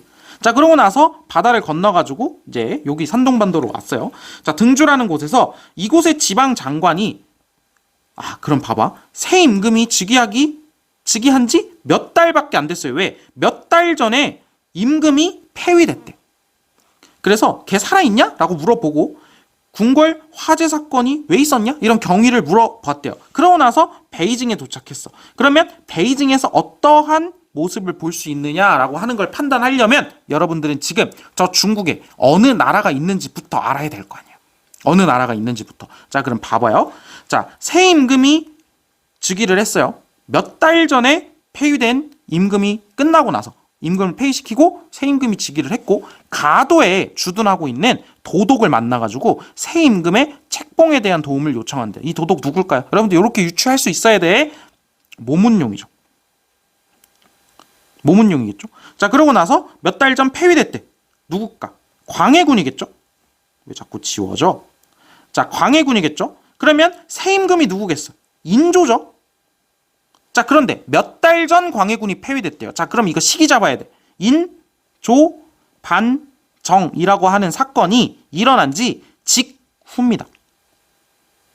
인조반정 1623년이죠. 인조반정 직후예요. 직후. 인조반정 직후야. 즉 인조가 즉위한 지 몇 달밖에 안 된 상태입니다. 지금 어느 나라예요? 명나라입니다. 명나라. 그럼 명나라의 베이징에서 볼 수 있는 모습으로 적절한 거예요. 시기도 여러분들이 생각을 해야 되고. 아직 명나라야. 자, 여기에는 아직 후금이 이렇게 있는 상태고 명나라예요. 명나라. 자, 갑니다. 1번. 조선에서 정묘호란이 발발하였다는 전가를 받았대요. 소식을 들었대. 여러분 봐봐요. 인조반정 1623년이죠. 인조반정 직후라고 그랬어. 직후도 심지어 몇 달 정도 지난 상태예요. 몇 달 정도 지난 상태면 정묘호란이 발생했어요? 안 했어요? 안 했죠. 정묘호란 1627년이잖아. 이 문제 좀 어렵습니다. 1627년이잖아. 그러면 정묘호란 소식을 들을 수 있어요? 없어요? 없어요. 아직 시기가 안 맞아요. 아직 한 3년 정도 있어야 후금이 쳐들어올 거예요. 무슨 말인지 이해되죠? 자, 2번으로 갑니다. 호라즘을 정복하기 위해서 출정하는 군대를 목격합니다. 호라즘을 정복하기 위해서 이제 출정을 한대. 자, 그러면 언제야? 몽골 때죠? 누구 때? 칭기스칸 때입니다. 그러면 시기 잡아보자고 13세기 초반입니다. 이 시기 안 맞죠. 명나라의 베이징에서 볼 수 있는 모습이 아니에요. 자, 3번. 일본에서 센고쿠 시대가 전개되고 있다는 소식을 들음. 요것도 사실 여러분들이 좀 어려운 선택지라고 볼 수 있는데 여러분들 센고쿠 시대는 요렇게 잡아보면 되겠죠? 온인의 난이 1467년부터 77년까지 이어집니다. 그러고 나서 혼란기를 겪다가 이제 센고쿠 시대가 시작이 되는데 센고쿠 시대는 도요토미 히데요시가 1590년에 통일을 하게 되죠. 그러면 센고쿠 시대는 이 사이란 말이야. 인조반정 때 센고쿠 시대 소식을 들을 수 있어요? 없어요? 전개 중이라고? 못 듣죠. 이것도 아니에요. 그렇죠? 4번 대월의 쩌능다오. 평가원 쩌능다오 진짜 좋아하죠. 쩌능다오 군대와 전쟁을 하고 돌아온 병사를 만났대요. 그럼 이 병사가 최소한 살아있어야 되잖아. 그러면 몽골 제국이 있는 그때일 거 아니야. 원나라가 있을 때 쿠빌라이 칸 그 언저리쯤일 거 아니에요. 그러면 이것도 13세기 후반부터 뭐 더 오래 살았으면 14세기 초반까지 갈 수는 있겠지. 근데 시기 안 맞죠. 시기 안 맞죠. 자, 여기란 말이야. 지금 시기를 계속 요때로 생각을 해야 돼. 여러분들도 이렇게 잡고 가야 되는 거예요. 시기를. 자, 5번 후금과 명의 군대가 변경 지역에서 대치하고 있다는 정보를 접했대요. 그렇죠. 아직은 명이랑 후금이랑 계속해서 싸우는 중이잖아. 물론 인조반정 1623년이면 1619년에 봐봐요. 사르후 전투 있죠. 1619년에 있었던 사르후 전투가 있고 나서기는 해요. 근데 사르후 전투로 명나라가 멸망한 게 아니라 사르후 전투 이후에 사실 후금은 요동을 먹은 겁니다. 랴오동을 먹은 거예요. 그 이후에 명나라와 계속해서 전쟁은 지속 중이에요. 그러면 답은 5번이죠. 요거 여러분들 요런 문제들 있잖아. 요런 문제들을 어떠한 방식으로 접근하면 좋을지를 하나하나 좀 고민을 해보세요. 선생님이 일부러 선택지를 하나하나 좀 꼼꼼하게 보려고 노력을 했거든. 어떤 방식으로 접근하는지를 잘 보면 요런 것들이 판단하는 거에서는 가장 상위급 문제라고 생각을 합니다. 판단해 본다라고 하는 측면에 있어서는요. 자, 그래서 한번 생각을 좀 해보면 좋을 것 같습니다. 자, 그러면 다음으로 넘어가 보도록 하죠. 자, 2022학년도 수능 5번 문제입니다. 밑줄 친 우리나라에 대한 탐구활동. 내년에 책봉사가 올 거예요. 정사와 부사는 나하에 도착한 후 숙소인 천사관에서 왕궁 등을 오가며 책봉을 비롯한 각종 의례와 연회에 참석한다고 합니다. 만약 사절에 변고가 있어 책봉을 받지 못한다면 도자기와 생사 등을 들여와 일본이나 동남아시아에 되팔고 있는 우리나라가 그보다 더한 우환은 없대요. 그래서 경호를 좀 엄중히 해달래요. 자, 지금 우리나라에 대한 설명인데, 우리나라는요 일단 나하라고 하는 도시가 있고, 자 봐봐요. 도자기와 생사 등을 들여와서 일본이나 동남아시아에 되팔고 있대. 우린 이런 무역 형태를 뭐라 그래요? 중개무역을 하고 있다고 하고 있어요. 특히나 물품이 도자기나 생사 같은 거예요. 생사는 실입니다. 실. 이런 것들을 중개무역을 하고 있어요. 사실 요걸 보고도 알 수 있지만 이게 가장 핵심적인 힌트죠. 옛날에 2009 개정교육과정 때는요, 이 우리나라의 수도를 슈리라고 했습니다. 슈리성. 그래서 이 슈리성이라고 했었는데 2015로 들어오면서 이제 나하라고 얘기를 하는데, 이 슈리성이 요 나하, 지금 현재의 나하 근처에 있어요. 거의 이제 같은 행정구역에 묶여 있는데 위치가 살짝 옆인 거야. 그래서 여러분들은 지금 나하라고 알면 되고요. 요건 이제 나중에 여러분들이 앞쪽 기출 문제까지 풀어보면 슈리라고 하는 데가 나올 건데, 이제 같은 곳이구나라고 생각하면 되고, 여러분들 요 나하 꼭 기억하셔야 됩니다. 꼭 기억하셔야 돼요. 사실 중개무역도 중요한 힌트예요. 그래서 아주 중요한 힌트인데, 이 나하가 아니면 확정적으로 잡아내기가 어렵잖아. 우리나라 어디예요? 류큐 왕국 얘기하는 겁니다. 류큐 왕국의 수도 나하. 꼭 기억을 합시다. 여러분들 꼭 기억합시다. 선생님이 얘기했었죠. 대월의 수도 탕롱, 서하의 수도 흥경, 류큐의 수도 나하. 이런 데들 지금 여러분들 사실상 수도만 주고 여러분들에게 물어보고 있단 말이에요. 그 나라들에 대해서. 그렇기 때문에 요거 나하는 꼭 기억을 해주셔야 됩니다. 그러면 우리나라 누구예요? 류큐에 대한 탐구 활동으로 옳은 것은 주제 고르는 거예요. 한번 볼게요. 기후약조의 내용을 분석한다. 관련이 없죠? 기후약조 누구랑 누구야? 조선이랑 일본이랑 맺은 거죠. 당시 에도 막부와 맺은 거고요. 다시 한번 1609년 광해군 때고요. 기후약조 이후에 통신사 파견되고요. 기후약조 이후에 외관을 어디로 옮겼어요? 초량으로 옮겼던 초량 외관 까지 여러분들이 기후약조하면 요만큼은 나와 주셔야 돼요. 자, 2번 신패를 발급한 거. 신패 누가 발급했어요? 에도막부가 발급했죠. 누구에게? 청나라 상인에게 발급을 했어요. 요거 뭐 상관이 없죠. 자, 3번 갈레온 무역의 중심지 어디라고 했어요? 가운데 마닐라입니다. 마닐라 필리핀이에요. 이것도 류큐랑 관련 없어요. 4번 슈인장 무역이 중단된 배경 뭐 때문이었어요? 크리스트교. 이 크리스트교 문제도 있었고, 지방 세력들인 지방 다이묘들이 성장하는 게 중앙 에도 막부에서는 마음에 들지 않을 수도 있었겠죠. 사실 류큐랑도 관련 없습니다. 5번 볼게요. 명예 해금 정책이 동아시아에 끼친 영향을 파악한다. 이거 선택지가 조금 여러분들 입장에서 두루뭉술하게 써있다라고 생각을 해서 고르기가 어렵다라고 판단할 수도 있을 텐데, 봐봐요. 류큐가 우리에게 가장 중요한 건 저기에 있는 뭐예요? 저기 지문에 있는 중개무역 때문입니다. 근데 저 중개무역으로 류큐가 성장할 수 있었던 가장 큰 이유는 뭐예요? 명나라가 해금을 해서 주변 나라들과 조공무역만 했는데, 그 중에서 류큐는 조공 횟수에서 다른 나라들에 비해서 이득을 보고 있었기 때문에 중개무역으로 이득을 볼 수 있었던 거죠. 그렇기 때문에 나중에 명나라가 해금을 좀 완화해서 동남아시아 방면으로 상인들이 좀 나갈 수 있게 해주고 나서는 류큐의 중개무역이 사그라들게 되는 그런 모습들을 우리가 살펴봤었잖아요. 그러니까 여러분들이 이것도 이런 방식으로도 한번 읽어낼 수 있어야 됩니다. 이거는 약간 국어적인 생각도 한번 해볼 필요가 있는 거죠. 그래서 여러분들의 이 문제는 꼭 기억을 합시다. 이 문제를 기억을 해서 나하를 꼭 기억을 해야 돼요. 나하 꼭 기억을 해주세요. 자, 그러면 다음 문제 가보도록 하겠습니다. 2022학년도 수능 6번 문제입니다. 인물에 대해서 있어요. 시기는 남송 때래요. 자, 남송 순위 연간에 가가 대학 중용을 비롯한 경전에 새로운 주석을 더했대요. 이후에 그것이 천하에 유포되었고 명에서는 그 경전의 해석과 학설이 관학으로 채택되었대요. 명에서는 그의 경전 해석과 학설이 관학으로 채택됐대요. 즉 명에서 관학화된 학문입니다. 그의 주석서가 일본 전래된 초기에는 과거 주석과의 차이점을 구별하지 못했는데 선종 승려였던 이 사람이 이 책들을 강론하고 일본어로 읽는 방법을 제시했다. 이건 너무 투머치한 정보죠. 그냥 한번 읽어보면 되는데, 자, 남송 때 인물인 가가 여러 가지 유학, 대학이라던가 중용이라던가 이런 경전에 새로운 주석을 더했고요. 이게 명나라 때 이 해석이 관학화됐대요. 그럼 이거 뭐겠어? 성리학이죠. 그리고 남송 때니까 가는 누구예요? 주희죠.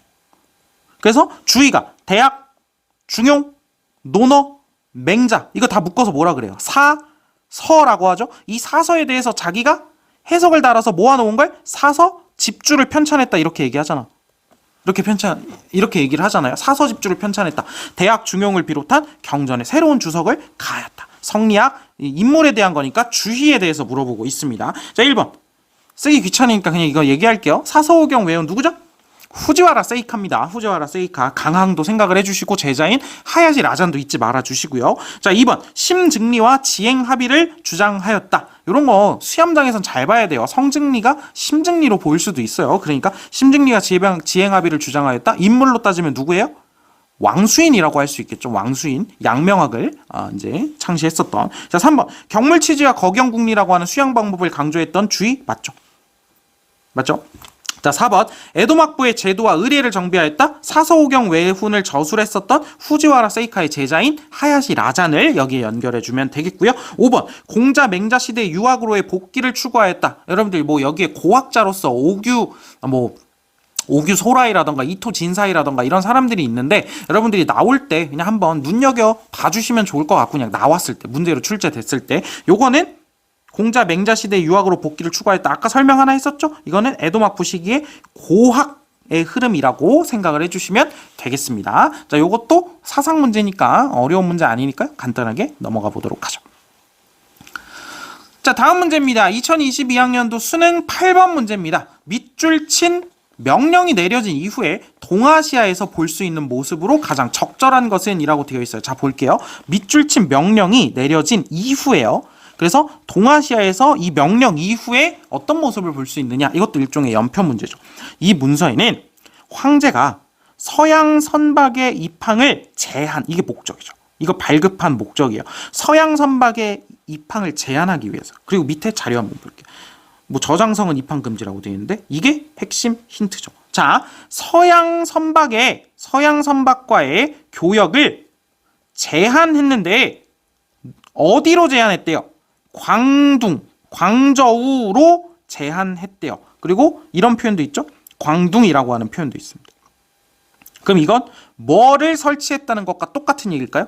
공행이라고 하는 걸 설치했다. 어디에? 광저우에. 그래서 우린 이러한 무역 체제를 공행무역 체제라고도 하고요. 전에 평가원에서도 한번 썼었던 선택지기도 합니다. 광둥무역 체제라고도 합니다. 광둥무역체제라고도 하고 공행무역체제라고도 해요. 자, 그러면 봐봐 여러분들, 공행무역과 관련해서 연표 문제가 나왔어요. 그럼 이 이후에 동아시아에서 볼 수 있는 모습으로 가장 적절한 것은, 그럼 적어도 이거 여러분들 지금 청나라인 건 알고 있잖아. 그럼 선생님이 지금까지 계속해서 외우고 있어라 라고 했던 게, 공행무역은 1757년부터 1842년 난징조약 체결까지라고 했고요. 못해도 18세기 중반에 시작한다라고 하는 걸 여러분들이 기억하고 가자 그랬어.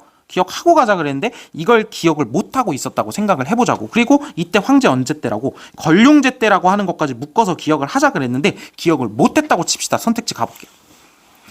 1번 삼포해란을 진압하는 조선의 장수. 그냥 청나라라고 하는 것만 가지고 지워볼게요. 삼포해란. 이거 지겹다 이제. 반드시 기억은 센고쿠 시대랑 연결하자 그랬고 1510년 16세기 초반입니다. 자, 그럼 일단 청나라는 당연히 아니죠.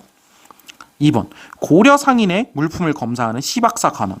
고려 상인의 물품 검사를 하려면 이 시박사가 어느 나라의 시박사겠어? 송나라의 시박사. 이거는 뭐 원나라의 시박사일 수도 있죠. 어찌됐든 고려 일단 제껴야죠. 무슨 송원이면 청이랑은 안 맞잖아. 3번 반청 세력을 진압하고 천계령을 해제하는 황제. 청나라 얘기네. 일단 넘어가 봅시다. 4번 강남 지역에서 소금을 유통시키는 휘저우 상인. 여러분들 산시상인 전에 한번 나왔던 선택지입니다. 휘저우 상인. 얘네들은 뭐랑 같이 보면 되냐면 신사라고 하는 지배계층이랑 똑같이 보시면 돼요. 이 둘 다 명에서 청까지 모두 이어지는 사람들이죠. 이어지는 사람들이요. 그러면 휘저우 상인도 청나라까지 활동할 수 있어요. 이것도 아니네. 5번 제주도에 표착한 하매를 한성으로 호송하는 병사래요. 하매를 한성으로 호송하는 병사래요. 이게 언제지? 이게 언제죠? 교과서를 잘 봤으면 여러분들 하멜이 효종 때라고 하는 게 써있는 교과서들이 있어요.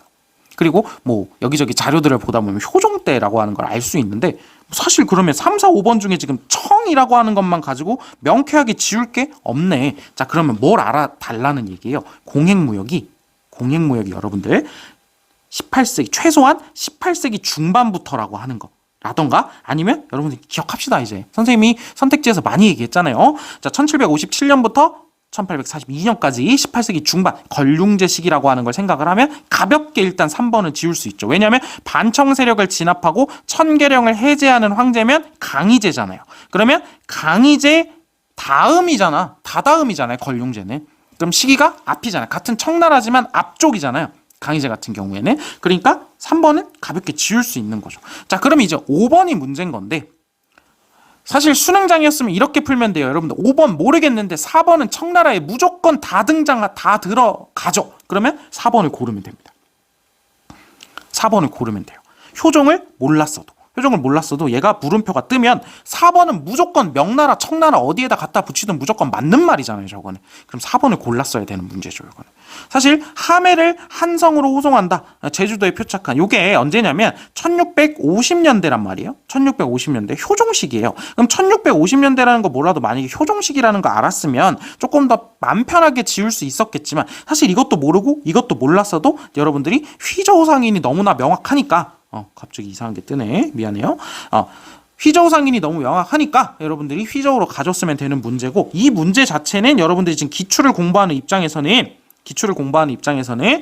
하멜이 효종 때 1650년대 정도였겠구나 라고 하는 걸 여러분들이 한번 그냥 기억을 해보면 되는 문제기는 하지만 아마 또 출제가 될까 싶기는 해요. 여러분들 선택지, 오답 선택지로라도 나왔다는 건 무슨 뜻이에요? 웬만한 교과서에 다 있다는 뜻입니다. 한번 가서 찾아 읽어보세요. 한번 찾아 읽어보시고 여러분들 이 문제에서는요. 여러분들이 어떠한 문제를 여러분들이 나중에 실제 시험장에서 문제를 푸는 태도예요.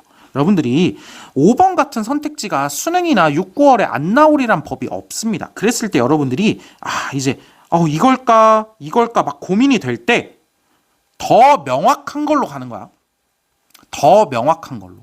4번과 5번을 고민을 하다가 여러분들이 5번을 골랐으면 이거는 고민의 방향이 잘못됐던가 사실 공부가 아직 좀 덜 됐거나 둘 중에 하나입니다. 4번과 5번을 선택하다가 4번을 골라야 되는 이유는 뭐예요? 5번은 모르겠지만 아닐 수도 있고 맞을 수도 있을 것 같은 가능성이 있어 보이지만 4번은 무조건 맞잖아요. 이런 선택지들을 골라야 돼요. 이런 태도를 한번 좀 생각을 해본 필요도 있지 않을까 생각을 합니다. 자, 그러면 잔소리 여기까지 하고 다음 문제 넘어갈게요.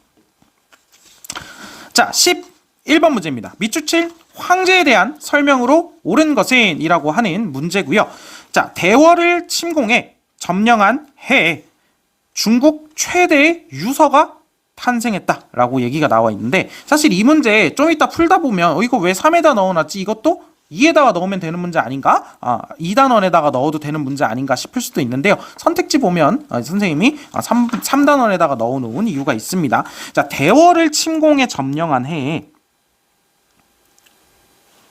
일단 밑줄은 그어놔볼게.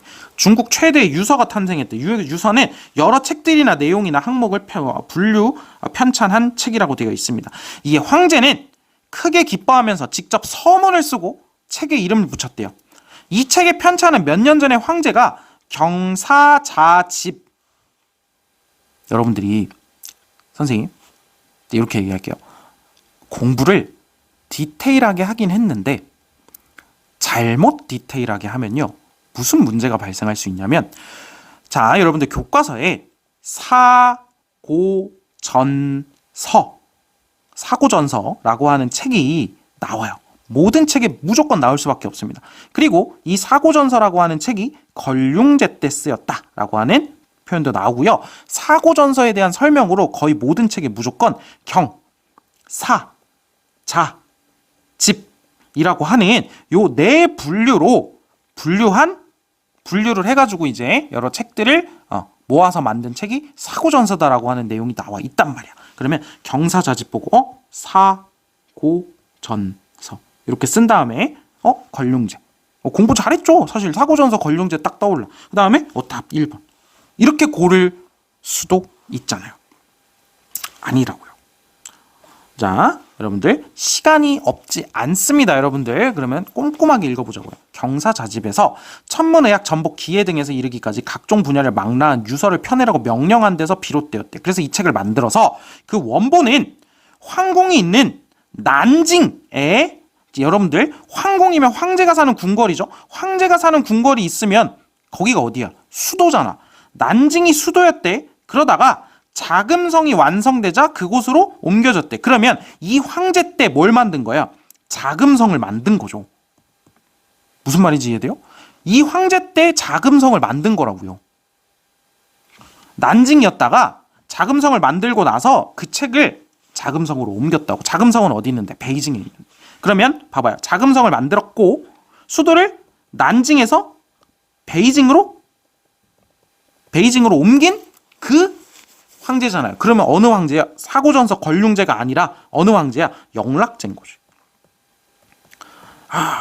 여러분들 보면 알겠지만 평가원에서 영락제 많이 출제하고 있습니다. 영락제 다시 한번 꼭 정리를 해보세요. 꼼꼼하게 읽어내면서. 자, 그러고 나면 답은 쉬워요. 정화의 함대를 파견하여 조공체제를 확대하였다. 답은 쉽습니다. 답은 쉬운데요. 여러분들이 이렇게 한번 골라줄 필요가 있다는 거예요. 그리고 아까 우리 이거 보지 않았어요, 여러분들?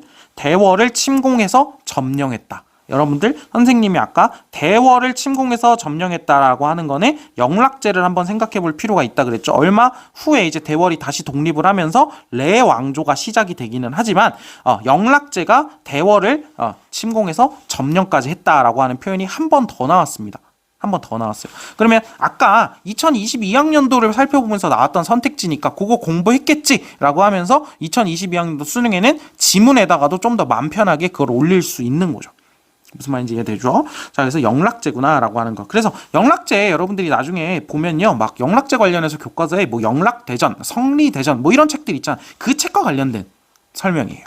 자, 그러면 나머지 선택지 한번 볼게요. 메카트니 사절단을 접견하였다. 아까 잠깐 얘기했지만 요거 청나라의 걸륭제 때입니다. 메카트니 사절단 여러분들 시기적으로 보면 18세기예요. 18세기 1700년대인데 메카트니 사절단 왜 왔냐면 영국이 청이랑 무역을 하다 보니까 이게 청나라와의 무역이 좀 마음에 안 드는 거예요. 그래가지고 메카트니라고 하는 사람을 보내가지고 요구한 건 뭐냐면 자유무역을 요구한 거죠. 야, 우리 공행 이런 거 말고 자유무역을 좀 해달라. 그러니까 청이 응 안 해? 라고 하면서 이제 돌아갔었는데 이후에 이제 삼각무역이 진행이 되면서 아편전쟁까지 이어지는 거죠. 메카트니 사절단 청 걸륭제 때 18세기라고 하는 것까지 기억을 꼭 해주시고요. 자, 2번. 임진왜란 때 조선의 병력을 파견하였다라고 되어 있죠. 여러분들 이제 좀 기억을 해줄 필요가 있을 것 같아요. 솔직히 2번에서 이런 식으로 물어보는 거 보면 만력제 여러분들 이제 기억을 합시다. 만력제는 장거정, 그 다음에 임진왜란 요렇게 두 가지 좀 기억하자 그랬어요. 자, 3번 타이완의 정치 세력을 진압하였다. 플러스 세트 메뉴 뭐까지? 3번의 난까지 진압을 했었던 누구 얘기하는 거예요? 요거 강희제 얘기하는 겁니다. 자, 그 다음에 4번 대도를 점령해서 원을 북방 초원으로 축출하였다. 여러분들 대도라고 불렀으면 같은 베이징이긴 하지만 어느 나라 때 수도예요? 원나라죠. 그러면 원나라의 수도인 대도를 점령해서 원을 북방으로 축출했다라고 하는 거면 누굴까요? 이거 명을 세운 홍무제 때입니다. 원의 홍무제 같네? 이렇게 그을게. 홍무제에 대한 이야기죠. 홍무제에 대한 이야기. 명나라의 태조인 홍무제에 대한 이야기구나. 그러면 지금 4번과 5번 같은 경우에는 둘 다 명나라인데 홍무제와 영락제 정도는 구분을 해달라라고 하는 살짝은 우리가 고민을 좀 해볼 필요가 있는 그러한 문제다. 자, 그러면 이제 마지막 문제로 가보도록 할게요. 자, 마지막 문제 2022학년도 수능 12번 문제입니다. 쉽죠. 서민문화잖아요. 자, 볼게요. 동아시아 각국의 무슨 문화래요?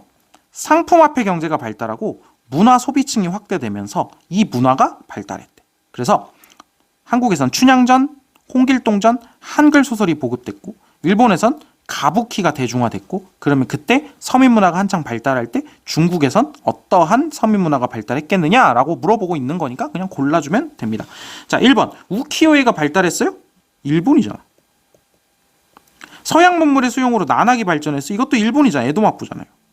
자, 3번 소리꾼과 고수가 공연하는 판소리가 유행했어요? 이건 조선이잖아요. 4번 양반층의 위선을 풍자한 탈춤 공연이 확산됐어요? 이거 조선이잖아요. 그러면 노래, 춤, 무술 등으로 이루어진 종합예술, 경극이 성행했던 건 청나라잖아요. 어디에서? 베이징, 수도에서 성행했었던 거기 때문에 이렇게 얘기를 했잖아요. 자, 그럼 답은 몇 번이에요? 5번이죠. 이건 문제는 쉽습니다. 자, 2022학년도 문제 여기까지고요. 3단원. 2023학년도까지 뒤에다가 합쳐놓으려고 그랬는데 합치면 3시간이 넘을 것 같네요. 느낌이 그래요. 물론 2023학년도는 앞에서 설명할 거 다 해놨기 때문에 좀 짧아질 것 같기는 한데 그래서 여기서 강의 끊고요. 이번에는 2023학년도도 뭐 길이가 얼마나 나오든지 간에 따로 별도의 영상으로 제작해서 업로드하도록 하겠습니다. 모두 수고 많았고요. 그럼 다음 시간에 3단원 2023학년도 마지막 한번 살펴보도록 하겠습니다.